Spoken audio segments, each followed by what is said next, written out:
Oke, assalamualaikum. Shalom, salam kebajikan, namo budaya.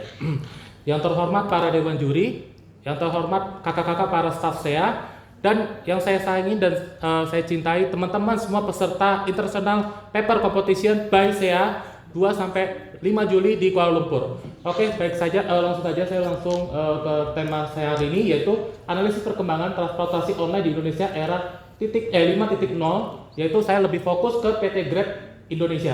Baik. Jadi pendahuluannya ini, perkembangan industri transportasi online ini sangat berkembang, sangat pesat. Hal tersebut itu karena apa sih? Yaitu karena didasari oleh tingginya angka kemacetan di kota-kota besar dan juga akses nih transportasi umum yang kurang sangat memadai. Tapi kalau untuk Jakarta, alhamdulillah ya, untuk transportasi online itu, transportasi umum sudah mulai agak bagus juga. Baik, jadi di sini saya mempunyai rumusan masalah, yaitu ada 2 rumusan dan juga ada jawaban tujuan penelitiannya. Yang satu, bagaimana perkembangan industri transportasi online di Indonesia. Nah, jadi dari jawaban rumusan masalah ini, saya mempunyai tujuan penelitian, yaitu satu, mengetahui perkembangan industri transportasi online di Indonesia, dan kedua, rumusan masalah, apa dampak inovasi digital 5.0 terhadap kemajuan industri transportasi online di Indonesia. Nah, itu jadi jawabannya tujuan penelitian itu mengkaji peran inovasi digital 5.0 dalam memajukan industri transportasi online di Indonesia. Baik, metode penelitian. Nah, penelitian yang saya menggunakan saya menggunakan metode penelitian deskriptif. Nah, jenis data. Jenis yang saya peroleh dari penelitian ini adalah data sekunder, yaitu data dari berbagai referensi dan juga situs internet untuk mendukung data lainnya. Serta pengumpulan data. Metode pengumpulan data yang saya gunakan itu adalah metode penelitian kepustakaan. Baik, di sini ada ringkasan tinjauan pustaka ya teman-teman. Satu, perkembangan transportasi online. Kedua, Society Digital 5.0. Ketiga, perkembangan industri transportasi online di Indonesia. Keempat, ketergantungan masyarakat Indonesia pada transportasi online. Kelima, dampak positif transportasi online. Nah, ini nih, kita sebagai orang Indonesia ini sangat berharap transportasi online. Yaitu saya sudah melakukan penelitian bahwa sebesar 85,52% masyarakat Indonesia ini sangat suka untuk menggunakan transportasi online, yaitu ojek online, dan sisanya 14,48% sering menggunakan taksi konvensional. Nah, alasannya kenapa mereka suka itu? Nah, dari alasan itu mereka menggunakan transportasi online ini berdasarkan survei dari 52,5% ini, yaitu adalah untuk keamanan mereka sendiri. Baik, ini adalah inovasi transportasi online di era Society 5.2. Jadi begini teman-teman. Dalam setiap tahun di aplikasi online ini jadi era Society ini aplikasi ini dalam setiap tahun itu banyak ya, dia mungkin setiap tahun melahirkan aplikasi baru gitu. Contoh kayak Gojek. Nah, dari 2023 itu sempat turun dan yang lainnya, tapi tetap aja nih Gojek paling tetap disukai. Nah, ini sebelah kiri adalah data angka dan sebelah kanan adalah data grafiknya. Oke, dampaknya apa sih teman-teman? Dampak transportasi online di Indonesia ini, yaitu satu, pemanfaatan kemajuan teknologi di era Society Digital 5.0. Dua, membantu perekonomian masyarakat dan menjadi lapangan pekerjaan. Tiga, menaikkan pendapatan nasional mencapai 5,11% YoY itu hasil pendapatan per tahun setiap tahunnya pada kuartal 1 2024 di Grab Indonesia. Baik, jadi sejarah Grab yang Asia ini saya ceritakan dikit. Grab ini didirikan oleh Anthony Tan, yaitu salah satu pengusaha. Dia fokus pada efisiensi dan reputasi. Grab telah berkembang dari aplikasi pemesanan taksi nih menjadi penyedia layanan yang beragam, didorong oleh pertumbuhan pengguna smartphone dan kendaraan. Contoh nih ke Indonesia, Grab itu kan gak hanya mobil ya guys ya, mungkin ada Grab Express dan lain-lain begitu kan. Nah, Grab beroperasi nih melalui PT Grab Taksi Indonesia dan menggunakan akad musyarakah untuk kerjasama dengan driver, menyediakan layanan transportasi roda 2 dan roda 4 dan sejenisnya. Baik, jadi gini, saya akan menjelaskan sedikit ya untuk memotong waktu. Pendapatan dan pertumbuhan Grab Indonesia.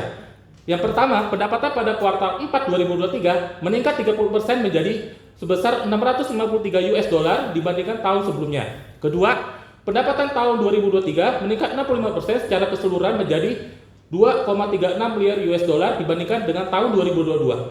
Yaitu segmen pengirimannya Pendapatan segmen pengiriman naik nih sebesar 20% menjadi 321 juta US dollar pada kuartal 4 2023. Yang kedua, segmen pengiriman sepanjang tahun 2023 pendapatan ini naik lagi menjadi 8% menjadi 1,2 miliar US dollar. Dalam segi segmen mobilitas, pendapatan mobilitas, taksi dan ojek online naik 26% menjadi 237 US dollar pada kuartal 4 2023. Yang kedua, sepanjang tahun 2023 pendapatan dari segmen ini naik menjadi 36% menjadi 869 juta US dollar. Jadi gini teman-teman, transportasi online ini benar-benar sangat meningkat banget ya. Pokoknya meningkat dari segmen segalanya sih gitu. Dan dari sisi keuangan ya, pendapatan segmen keuangan naik menjadi 102% menjadi US 56 US dollar pada kuartal 4 2023. Dan sepanjang tahun 2023 pendapatan dari segmen ini naik meningkat jauh dari 102% menjadi 159% menjadi 184 juta US dollar. Nah, di Grab Indonesia mempunyai inisiatif baru nih untuk mendorong juga. Satu, pendapatan dari inisiatif baru naik 124% menjadi 39 US dollar juta pada kuartal 4 2023. Dan inisiatif baru kedua, sepanjang tahun 2023, Grab mendapatkan pendapatan dari inisiatif baru naik menjadi 86% menjadi 112 juta US dollar. Nah, kita ngomong tentang laba dan kerugiannya. Grab mencatat laba sebesar 11 juta US dollar pada kuartal 4 2023 dibanding kerugian sebesar 390 juta US dollar pada tahun sebelumnya. Yang kedua, kerugian sepanjang tahun 2023 menurun drastis menjadi 72% menjadi minus 485 juta US dollar. Nah, ini EBITDA ini adalah alat indikator untuk menghitung pendapatan dan kerugiannya yang dia pakai. Biasa di perusahaan besar ya pakai ya EBITDA. Nah, EBITDA ini meningkat nih dari minus US 22 juta pada tahun 2022 menjadi 35 juta US dollar pada tahun 2023. Yang kedua, segmen pengiriman menunjukkan EBITDA positif sebesar 313 juta US dollar. Nah, pertumbuhan GMV atau Gross Merchandise Value kuartal 4 2023 naik 9% menjadi 5,44 miliar US dollar dan sepanjang tahun 2023 GMV tumbuh lagi 5% menjadi 20,98 miliar US dollar. Oke, nah ini ada beberapa Grab nih, dia memasang strategi juga nih. Dia strategi apa? Yuk mari kita diskusikan bareng-bareng. Satu, pengurangan insentif. Yang pertama, insentifnya untuk mitra pengemudi dan konsumen dikurangi nih menjadi 7,3% pada kuartal 4 2023. Yang kedua, insentif pelanggan turun 35% per tahun ya dari US 365 juta menjadi 238 juta US dollar. Untuk masalah komisi dan profitabilitas, komisi layanan pengiriman naik dari 18,2% menjadi 21,4%. Yang kedua, komisi layanan transportasi turun dari 23,4% menjadi 23,3%. Nah, dampak pengaruh transportasi online ini apa sih terhadap ekonomi negara kita Indonesia? Satu, pertumbuhan ekonomi Indonesia mencapai 5,11% YoY pada tahun kuartal 1 2024. Konsumsi rumah tangga menopang sekitar 50% dari PDB. Dan dari sektor digital dan teknologi, ini yang pertama, digital ini mempermudah transaksi dan meningkatkan konsumen rumah tangga. Dan kedua, Grab for Business mencatat 7,8 transaksi sepanjang 2023. Nah, ini ada tambahan dari saya sendiri, itu bahwa kalau Grab Indonesia ini sangat membantu kita semua ya. Kalau kita mau kemana-mana atau beraktivitas apapun, bisa mau kirim barang tuh sangat gampang sekarang.